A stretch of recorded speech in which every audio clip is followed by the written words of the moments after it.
기책사유 피해가기 위한 책임 회피용 대책은 이제 절대 안 됩니다. 조합원의 이익이 먼저여야 합니다.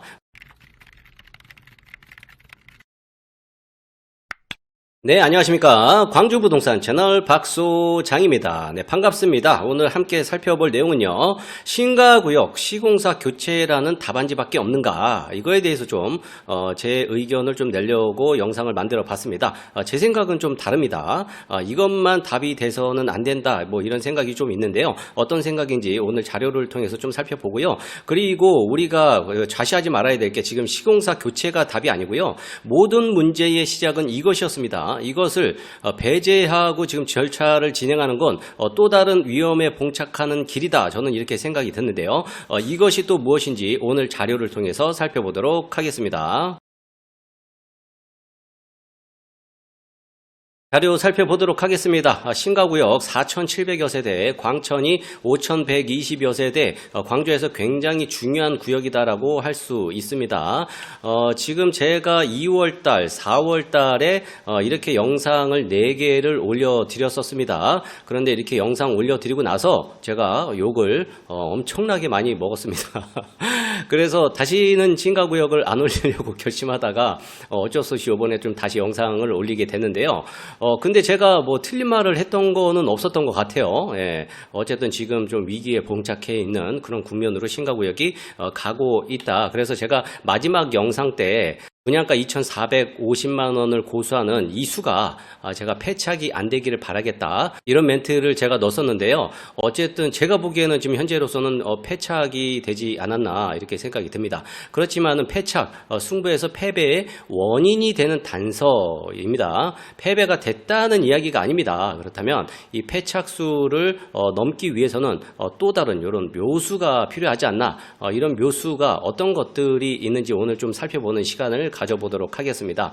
어쨌든 지금 현재 기사는 안개 속 광주 신가 재개발 대체 시공사 선정, 이쪽으로 지금 계속해서 흘러가고 있는 모양새입니다.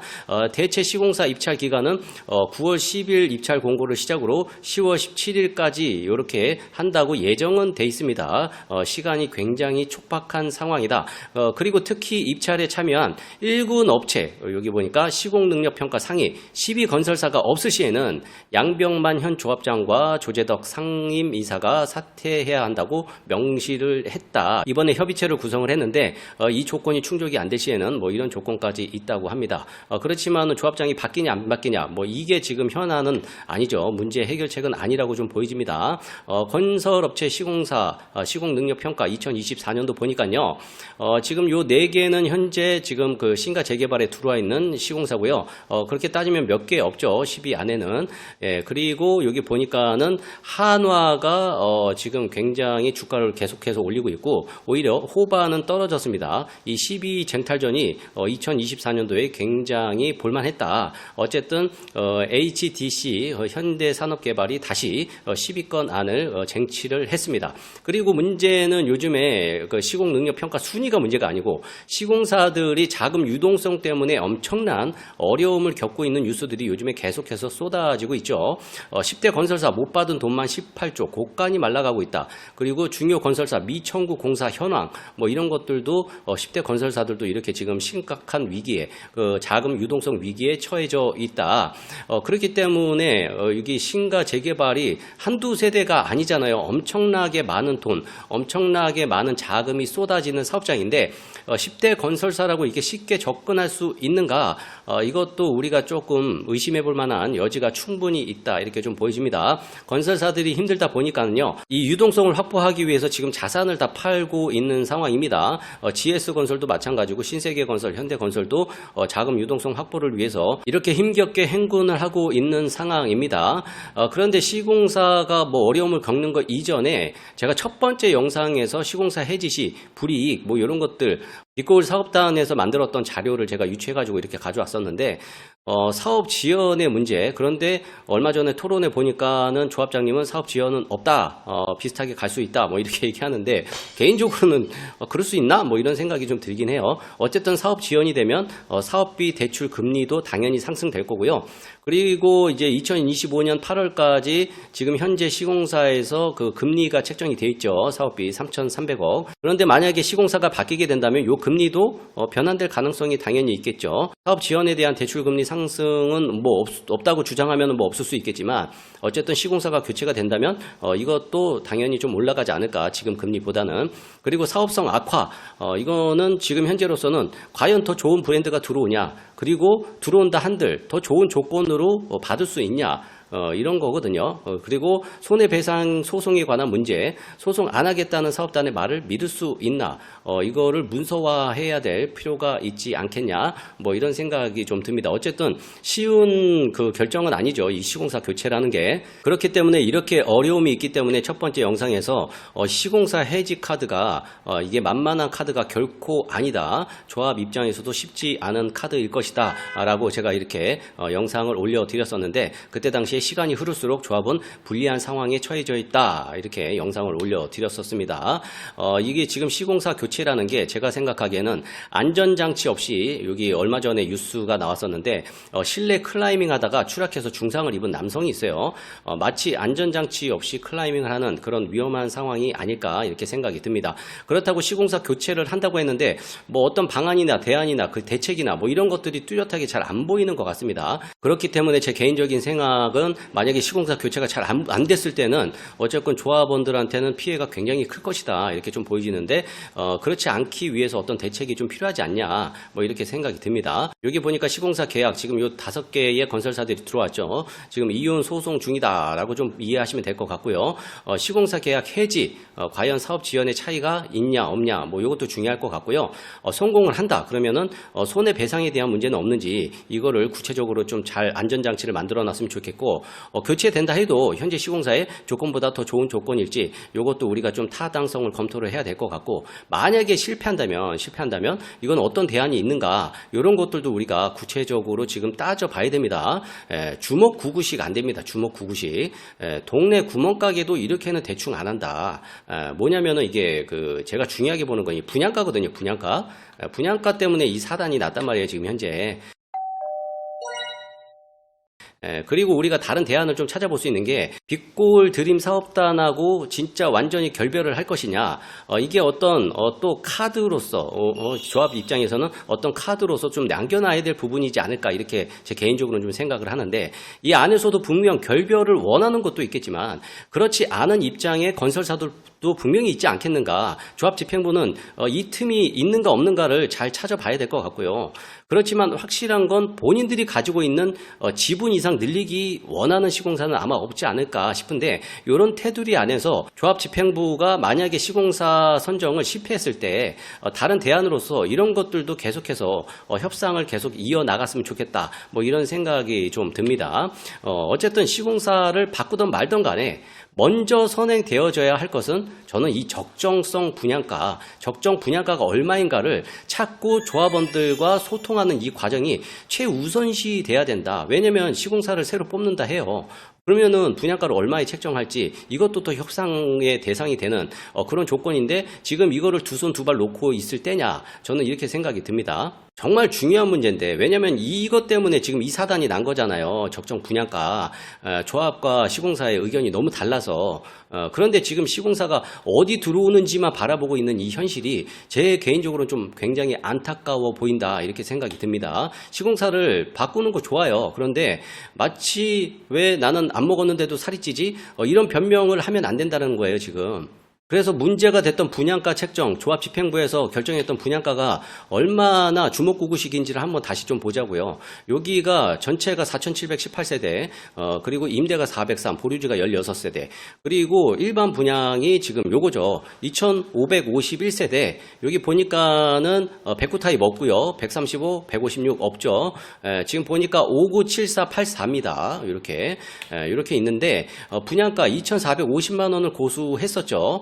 그래서 59 타입 보니까는 869, 74 타입이 356, 그리고 84 타입이 1326세대, 거의 59 타입하고 74 타입이 거의 50% 정도 되죠.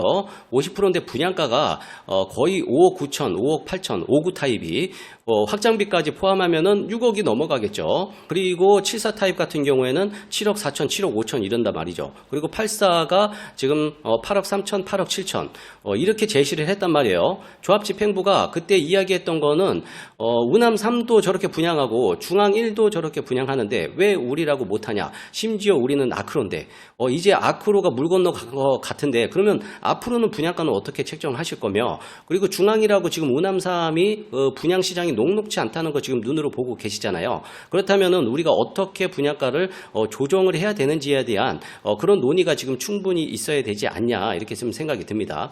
그리고 이렇게 많은 세대 중에서 주력 상품은 369 84A 타입이란 말이에요. 그런데 이마저도 지금 거의 지금 1, 2, 3단지 같은 경우에는 저층이나 최상층 이런 부분만 남을 수 있는 가능성이 충분합니다. 왜냐면은 지금 요 4블럭이 169세대가 되거든요. 84A 타입이 4블럭은 뭐 주차 대수도 얼마 안 되고 저 끝에 몰려 있다 보니까 이게 과연 같은 아파트인지 아닌지 헷갈릴 정도의 그런 아파트가 4블럭인데 4블럭도 사실 분양가를 다 똑같이 책정을 해놨던 것 같아요. 어쨌든 4블럭을 빼면은 200세대 남는 거예요. 200세대. 200세대 중에 120세대 정도는 거의 저층이나 최상층을 차지하지 않을까. 그러면은 수요자들 분양시장 입장에서는 이게 뭐야 할 수 있다라는 거예요. 이게 뭐야. 그렇기 때문에 이 분양가를 어떻게 책정할 것인지 좀 면밀하게 분양가를 선정을 논의를 하고 난 다음에 새로운 시공사를 찾던 기존 시공사와 다시 분양가를 협상을 하던 간에 해야 될 거예요. 너무 아크로에 취해서 지금 현재 분양시장을 정확하게 못 보고 있는 이 사태가 제 개인적으로는 좀 아깝다 이렇게 좀 보여집니다. 여기 1블럭, 2블럭, 3블럭, 4블럭 이렇게 있는데 이 4블럭은 사실 이게 같은 분양가로 책정해야 되는 게 맞을까요? 과연? 저는 아니라고 좀 보여지는데 그리고 기 전과 기 후가 이게 크게 변한 게 없어요. 그런데 브랜드만 바뀌었는데 과연 너무 브랜드만 믿었던 건 아니었는가 이렇게 좀 생각을 좀 다시 해볼 필요가 있고요. 그리고 여기 보면 외관도 사실 뭐 바뀐 거는 있죠. 뭐 이렇게 브릿지도 바뀌고 뭐 외관도 바뀌고 했는데 구조는 크게 바뀐 게 없단 말이에요. 예전하고 브랜드만 바뀌었지. 그리고 예전에 올렸던 영상 중에 극복해 나가야 할 점 뭐 여러 개를 말씀을 드렸는데 중요한 거 평형별, 블록별 가격에 차별화를 두는 것이 시급한 문제다. 이렇게 분양가는 높이 책정해 놓고 내부 마감은 조합원 것만 다 업그레이드하고 일반 분양은 미미하게 이렇게 잡아놓고 과연 분양 시장에서 분양 수요자들이 과연 좋아할 것인가 이런 단지를. 어쨌든 제일 시급한 문제는 이 분양가입니다. 분양가를 어떻게 할지 지금 얘기가 이미 나왔어야 돼요. 그런데 시공사만 바꾼다 이 얘기만 지금 퍼지고 있는 게 현실적으로 좀 안타깝다 이렇게 좀 생각이 듭니다. 이렇게 좀 보시면 될 것 같고 2023년 4월 1일 날 철공공사 100% 완료했습니다 하면서 이렇게 얘기를 했는데 이미 지금 1년이 넘어가고 있는 실정입니다. 시간이 흐르면 흐를수록 조합원에게는 불리한데 빨리 착공을 당연히 원하겠죠. 조합 입장에서는.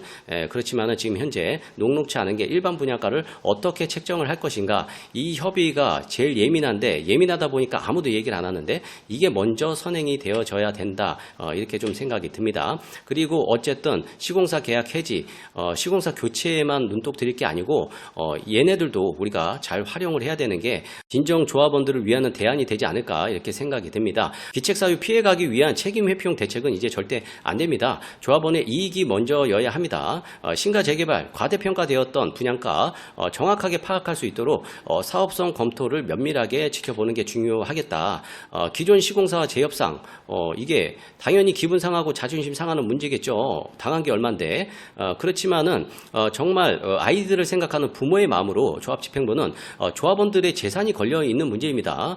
여기 보니까는 그쪽 상담소에서 나왔던 이미지 컷을 제가 가져왔는데요. 부모는 자식을 위해서 무릎 충분히 꿇을 수 있죠. 100번이고 꿇겠죠. 자식을 위한다면 기분 상하고 자존심이 상한 게 문제냐라는 겁니다. 그리고 협상이라는 게 좋은 대안을 막기 위해서 뺨도 맞기도 하고 그런 겁니다. 뺨을 맞아도 내가 협상을 잘할 수만 있다면은 뺨 맞아야죠. 왜 무슨 이게 뭐 4달러 이거 지금 되게 유명한 차리인데 이렇게 자존심 안 굽히면서 그냥 떳떳하게 이렇게 협상하는 건 제가 보기에는 올바른 협상의 태도가 아니다. 어쨌든 조합 집행부 입장에서는 지금 상황이 녹록치 않은 게 맞기 때문에 이렇게 기분 상하는 일이 있을지라도 지금 꿋꿋하게 감내하면서 가야 되는 게 중요하겠다 이렇게 좀 생각이 듭니다. 오늘 자료는 여기까지 준비했습니다. 저는 이만 여기서 물러나 보도록 하겠습니다. 지금까지 광주 부동산 채널의 박소장이었습니다.